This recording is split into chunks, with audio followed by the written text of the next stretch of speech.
10 days ago, the world watched in horror as men, women, and children were massacred in Syria in the worst chemical weapons attack of the 21st century.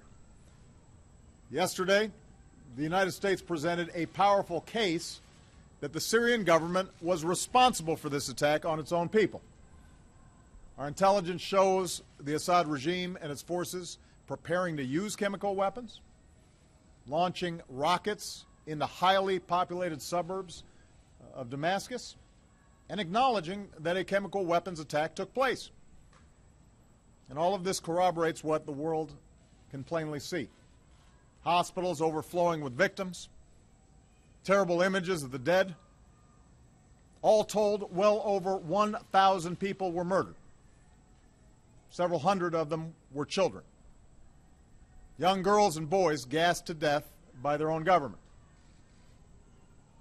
Now, this attack is an assault on human dignity. It also presents a serious danger to our national security. It risks making a mockery of the global prohibition on the use of chemical weapons. It endangers our friends and our partners along Syria's borders, including Israel, Jordan, Turkey, Lebanon, and Iraq. It could lead to escalating use of chemical weapons or their proliferation to terrorist groups who would do our people harm. In a world with many dangers, this menace must be confronted. Now, after careful deliberation, I have decided that the United States should take military action against Syrian regime targets. This would not be an open-ended intervention. We would not put boots on the ground.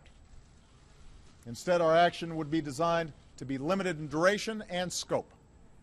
But I'm confident we can hold the Assad regime accountable for their use of chemical weapons, deter this kind of behavior, and degrade their capacity to carry it out. Our military has positioned assets in the region. The chairman of the Joint Chiefs has informed me that we are prepared to strike whenever we choose. Moreover, the chairman has indicated to me that our capacity to execute this mission is not time sensitive.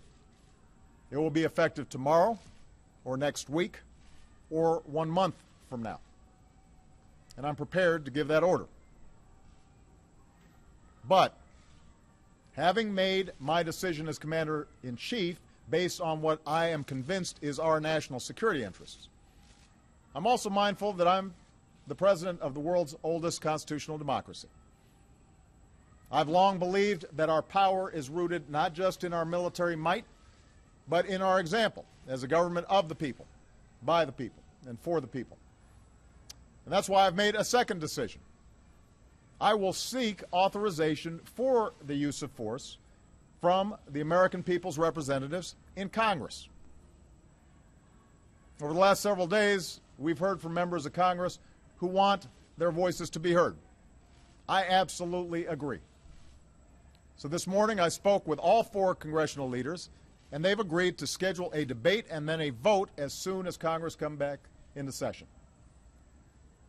In the coming days, my administration stands ready to provide every member with the information they need to understand what happened in Syria and why it has such profound implications for America's national security.